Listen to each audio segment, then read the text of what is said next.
Welcome to our continuing series, Fine Poetry, Poems that Touch Deeper Chords. A Selection, Part 4. The Moor by R. S. Thomas. It was like church to me. I entered it on soft foot, breath held like a cap in the hand. It was quiet. What God was there made himself felt, not listened to, in clean colors that brought a moistening of the eye, in movement of the wind over grass.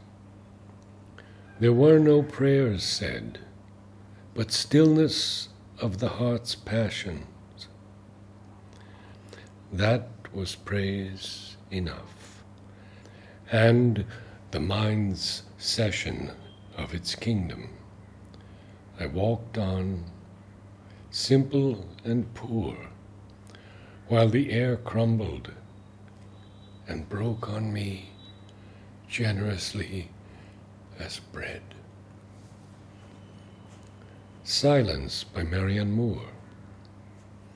My father used to say, superior people never make long visits, have to be shown Longfellow's grave, nor the glass flowers at Harvard.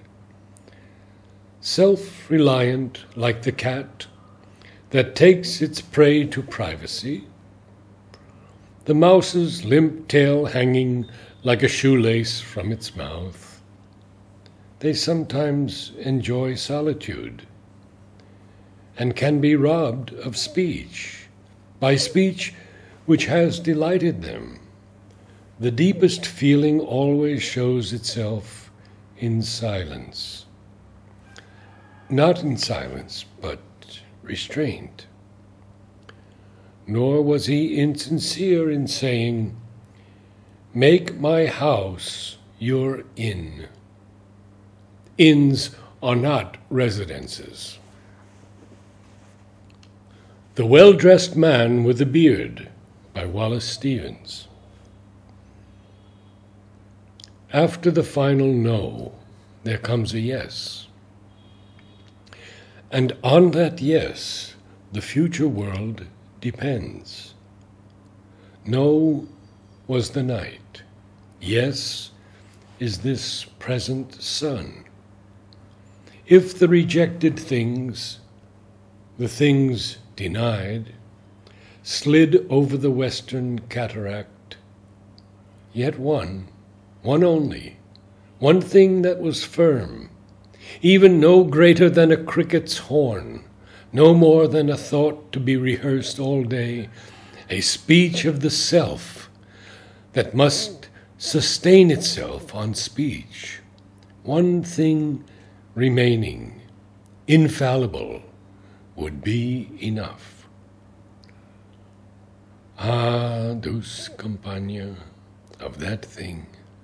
Ah, dulce compagna, honey in the heart, green in the body, out of a petty phrase, out of a thing believed, a thing affirmed. The form on the pillow, humming while one sleeps, the aureole above the humming house. It can never be satisfied, the mind, never. Love's Language by Ella Wheeler Wilcox. How does love speak? In the faint flush upon the telltale cheek, and in the pallor that succeeds it, by the quivering lid of an averted eye, the smile that proves the parent to a sigh. Thus doth love speak. How does love speak? By the uneven heart throbs and the freak of bounding pulses that stand still and ache, while new emotions, like strange barges, make along vain channels their disturbing course, still as the dawn, and with the dawn's swift force, thus doth love speak. How does love speak?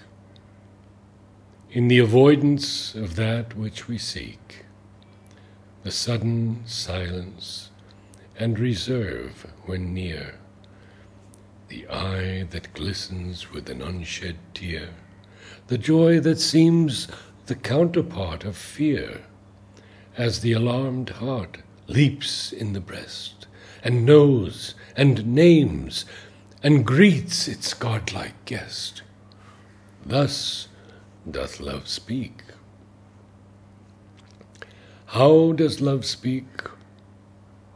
In the proud spirit suddenly grown meek, the haughty heart grown humble, in the tender and unnamed light that floods the world with splendor, in the resemblance which the fond eyes trace in all fair things to one beloved face, in the shy touch of hands that thrill and tremble, in looks and lips that can no more dissemble, thus doth love speak.